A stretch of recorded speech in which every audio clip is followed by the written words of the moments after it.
2035 ਦੇ ਵਿੱਚ ਮਨਾਲੀ ਕਿਵੇਂ ਹੋਏਗਾ ਤੇ ਮਨਾਲੀ ਦੀ ਹੋਟਲਰਸ ਐਸੋਸੀਏਸ਼ਨ 2035 ਦੇ ਵਿੱਚ ਕਿਵੇਂ ਦਾ ਮਨਾਲੀ ਚਾਹੁੰਦੀ ਹੈ, ਕੀ ਮੁਸ਼ਕਲਾਂ ਦਾ ਸਾਹਮਣਾ ਕਰਨਾ ਪੈ ਰਿਹਾ ਹੋਟਲਰਸ ਨੂੰ ਤੇ ਕਿਵੇਂ ਇਹਨਾਂ ਪਰੇਸ਼ਾਨੀਆਂ ਦਾ ਹੱਲ ਹੋ ਸਕਦਾ ਹੈ, ਇਹ ਸਭ ਨੂੰ ਲੈ ਕੇ ਮਨਾਲੀ ਹੋਟਲਰਸ ਐਸੋਸੀਏਸ਼ਨ ਵੱਲੋਂ ਮਨਾਲੀ ਦੇ ਵਿੱਚ ਮਨਾਲੀ 2035 ਇਹ ਵਿਜ਼ਨਰੀ ਡਿਸਕਸ਼ਨ ਦਾ ਆਯੋਜਨ ਕਰਵਾਇਆ ਗਿਆ ਤੇ ਜ਼ੀ ਪੰਜਾਬ ਹਰਿਆਣਾ ਹਿਮਾਚਲ ਇਸ ਦਾ ਮੰਚ ਬਣਿਆ, ਜਿਸ ਦੇ ਵਿੱਚ ਵੱਖ-ਵੱਖ ਹੋਟਲਰਸ ਸਣੇ ਹੋਰ ਉੱਘੀਆਂ ਸ਼ਖਸੀਅਤਾਂ ਨੇ ਭਾਗ ਲਿਆ, ਸ਼ਿਰਕਤ ਕੀਤੀ। 11:30 ਵਜੇ ਤੋਂ ਤੁਸੀਂ ਵੇਖ ਸਕਦੇ ਹੋ ਮਨਾਲੀ 2035। ਸਭ ਤੋਂ ਪਹਿਲਾਂ ਤੁਹਾਨੂੰ ਸੁਣਾਉਂਦੇ ਹਾਂ ਹੋਟਲਰ ਐਸੋਸੀਏਸ਼ਨ ਦੇ ਪ੍ਰਧਾਨ ਮੁਕੇਸ਼ ਠਾਕੁਰ ਦੇ ਨਾਲ ਗੱਲਬਾਤ ਤੇ ਉਹਨਾਂ ਦੀਆਂ ਖਾਸ ਮੰਗਾਂ। मनाली 2035 इम्पोर्टेंट डिस्कशन में इस वक्त हमारे साथ खास मेहमान मनाली होटलियर एसोसिएशन के एक्टिंग प्रेसिडेंट मुकेश ठाकुर हैं। ठाकुर साहब, आपका बहुत बहुत स्वागत है। नमस्कार संदीप जी। सबसे पहले तो मैं जी पंजाब हरियाणा हिमाचल का धन्यवाद करना चाहूँगा कि एक इनिशिएटिव, एक सोच जो मनाली होटल एसोसिएशन की थी कि भाई जो मनाली एक आने वाले वर्षों में 2035 तक हो, तो उसके लिए एक जो प्लेटफॉर्म देना था जी पंजाब हिमाचल हरियाणा ने, वो आपके माध्यम से हमें प्लेटफॉर्म मिला है। इसका मैं बहुत दिल से आभार व्यक्त करता हूँ कि इतना बड़ा प्लेटफॉर्म हमें मिला है और इस प्लेटफॉर्म के माध्यम से सरकार भी हमें सुने, सेंट्रल और स्टेट गवर्नमेंट दोनों हमें सुने कि किस तरह का एक विजनरी डिस्कशन हम 2035 के लिए कर रहे हैं और हमें किस तरीके से मनाली को आगे बढ़ाना है। जो आजकल चैलेंजेस आ रहे हैं उनको देखते हुए किस तरह हमें आगे जाना है। थैंक यू मुकेश जी, आपका भी बहुत बहुत धन्यवाद। आपने जी पंजाब हरियाणा हिमाचल को चुना इतने महत्वपूर्ण डिस्कशन के लिए, क्योंकि पहली मर्तबा ऐसा हिमाचल प्रदेश में होने जा रहा है कि पर्यटन और फ्यूचर के डेवलपमेंट की डिस्कशन जो है एक नेशनल प्लेटफॉर्म पे होने जा रही है। जी पंजाब हरियाणा हिमाचल लगातार हिमाचल प्रदेश के कई सारे ऐसे महत्वपूर्ण मुद्दों को पिछले कई सालों से उठाता जा रहा है और उठाता रहेगा। इसी कड़ी में आपसे पहले सवाल का जवाब लेना चाहूँगा। जो ये मनाली 2035 पे हम डिस्कशन करने जा रहे हैं, ये मन में ख्याल क्यों आया, क्यों इतना महत्वपूर्ण है कि हम 10 साल पहले जो है ये सारी डिस्कशन कर रहे हैं? देखिए, ये बहुत एक महत्वपूर्ण चीज़ है कि 2035 में नज़र में रखते हुए हमें मनाली की डेवलपमेंट करनी है। आज तक जितने भी डेवलपमेंट प्लान्स बन रहे हैं, स्थानीय लेवल पे कोई मुश्किलें आती है, कोई ट्रैफिक जैम आता है या कोई कचरे की समस्या आती है या बिल्डिंग की कंस्ट्रक्शन में या कहीं रोड्स की ज़रूरत पड़ती है, तब हम उसके बारे में सोचते हैं। फिर उसका बजट रिलीज़ होता है, आने वाले फर्दर 10 साल बाद वो डेवलपमेंट होती है। पर जब तक वो डेवलपमेंट होती है तब तक फर्दर पॉपुलेशन बढ़ रही है, होटल्स बढ़ रहे हैं, टूरिस्ट बढ़ रहे हैं, लोग सब बढ़ रहे हैं और उनकी ज़रूरतें भी बढ़ रही है और डिफरेंट हो रही है।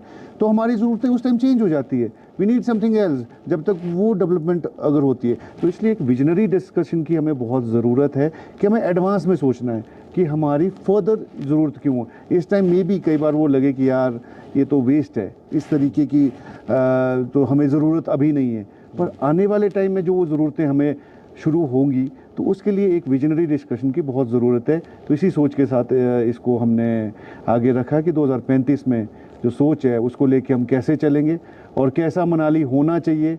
जो कि आज प्रॉब्लम्स आ रही है, लैक ऑफ विजनिंग की वजह से ही वो प्रॉब्लम्स आई है, इस करके हमने ये सोचा था। किस तरीके से आप देखते हैं कि हिमाचल प्रदेश में जिस तरीके से करोड़ों सैलानी सालाना घूमने के लिए पहुंचते हैं, लेकिन सबसे ज़्यादा सैलानी जो हैं आपके इस खूबसूरत डेस्टिनेशन में घूमने के लिए यहाँ पर पहुंचता है, बहुत सारी एम्प्लॉयमेंट इनकम रिसोर्सेज जो हैं वो आपके लगातार बढ़ते जा रहे हैं, लेकिन चुनौतियाँ भी साथ साथ आपके सामने हैं।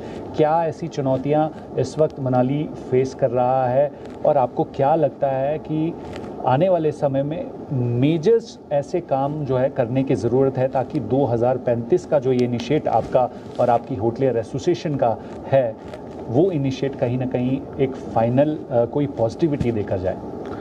देखिए, ये एक बहुत लंबी डिस्कशन है कि हमें क्या फ़ायदा हो रहा है, क्या लॉसेस हो रहे हैं, बहुत सारे लोग हैं और क्यों ना आए मनाली। आपके सामने देखिए, पीछे रोहतांग का व्यू दिख रहा है, बर्फ़ पड़ी हुई है, कोई ऐसा हिल डेस्टिनेशन नहीं है जहाँ पर आपको नदी भी दिख रही है साथ में और चारों तरफ से बहुत सुंदर बर्फ़ और पेड़ आपके चारों तरफ दिख रहे हैं, पाइन ट्रीज दिख रहे हैं। इतनी सुंदर डेस्टिनेशन में कौन आना नहीं चाहेगा, कौन बसना नहीं चाहेगा। और ये एक पॉजिटिव थिंकिंग है, बट इसी के साथ में नेगेटिविटी भी इसी के साथ आगे चलती रहती है। जैसे जितनी पॉपुलेशन होगी, जितने ज़्यादा होटल्स बनेंगे, उतना ज़्यादा इकोलॉजी पे भी यहाँ पर फ़र्क पड़ेगा, यहाँ की एनवायरनमेंट पे फ़र्क पड़ेगा। जो स्ट्रेस अभी हमको देखने को मिल रहा है, गार्बेज के ढेर देखने को मिल रहे हैं, ट्रैफिक जैम्स देखने को मिल रहे हैं, लेस कनेक्टिविटी देखने को मिल रही है, हर जगह रोड्स की कनेक्टिविटी और ज़रूरत की हमें देखने को मिल रही है, वाटर सप्लाई, इलेक्ट्रिसिटी के ऊपर लोड बढ़ता हुआ हमें जो दिख रहा है, और डेली नीड्स के सामानों के ऊपर लोड जो हमको दिख रहा है, ये सब इसी के लिए। देखिए, टूरिस्ट आएगा, वेलकम है, सुंदर वादियों को देखने आएगा, पर कहीं ना कहीं हमें इकोलॉजी को भी अपना ख्याल में, एनवायरनमेंट को भी ख्याल में रखना चाहिए, ध्यान रखना चाहिए। अब मेरा तो ये कहना है कि आने वाले टाइम में जो विजनरी डिस्कशन की बात कर रहे हैं हम, सबसे पहले इंपॉर्टेंट होता है कनेक्टिविटी। कनेक्टिविटीज़ को अगर जोड़े हम, जो एक बहुत अच्छा NH यहाँ पर बन के सेंट्रल गवर्नमेंट द्वारा हमें मिला है, पर कहीं ना कहीं इसमें भी फ्लॉजेज है। कहीं ना कहीं यहाँ पर आपका थोड़ी बहुत बारिश होती है या बर्फ़बारी हुई तो आप लैंडस्लाइड्स बहुत ज़्यादा हो रहे हैं, क्योंकि अनसाइंटिफिक तरीके से इन्होंने लैंड को काटा है। रिवर्स देखिए, आपके अगस्त सितंबर में जब आपका बारिश का सीज़न होता है तो रिवर अपना रौद्र रूप ले लेती है, फिर भी आपका NH बहुत सारा एरिया गायब हो जाता है। क्यों उन्होंने वहाँ पर सेक्शंस ढंग से डिवाइड नहीं किए। और जगह जगह पे मैंने ये तक देखा है कि जहाँ पर इन्होंने बीच में डिवीजन की हुई है, डाइवर्जेंस की हुई है, आपका 2 लेन इस साइड 2 लेन इस साइड का किया है, बहुत सारा एक्सीडेंटल प्लोन हो गया। यहाँ पर सामने एक कन्याल रोड के साथ में रांगड़ी चौक है, वहाँ पर 4-5 दिन में सिर्फ 3 गाड़ियाँ रोज़ मतलब बज रही है। तो ये किस चीज़ की वजह से? ना कोई रिफ्लेक्टर्स है। ये बहुत ही एक, देखिए, आपको एक पॉइंट तो मिल गया, आपको मतलब कि रोड्स तो मिल गए, पर कहीं ना कहीं उस रोड्स की मेंटेनेंस और रोड्स को सही ढंग से बनना, और उसमें रोड में जो वे साइड अम्यूनिटीज़ है या फैसिलिटीज़ मिलनी चाहिए, वो कहीं पर भी हमें दिख नहीं रही तो है। आपको क्या लग रहा है कि आने वाले सालों में जो ये 10 साल का टारगेट लेकर आप चले हैं, उनमें ये जो सड़कें बनी हैं ये और बेहतर होनी चाहिए? बिल्कुल बेहतर होनी चाहिए। देखिए, कुल्लू से मनाली तक जो आपका सिर्फ 2 लेन सड़क बनी है, उसको 4 लेन करना चाहिए। आपको ट्रैफिक का इतना लोड आपको दिख ही रहा है उस पर, और आपको मनाली में आते ही जैसे 4 लेन से अगर आप आते हैं, 2 लेन से आते हैं, आपको यहाँ पर खुली हुई पार्किंग्स मिलनी चाहिए। मुकेश जी, हम उम्मीद करेंगे कि जी पंजाब हरियाणा हिमाचल के माध्यम से जो ये विजनरी डिस्कशन आज हम करने जा रहे हैं वो अगले 10 सालों में फलीभूत हो और मनाली जैसा आप चाहते हैं वैसा हो, हम आपसे उम्मीद करेंगे। जी पंजाब हरियाणा हिमाचल में इस खास बातचीत के लिए आने के लिए आपका बहुत बहुत धन्यवाद। धन्यवाद।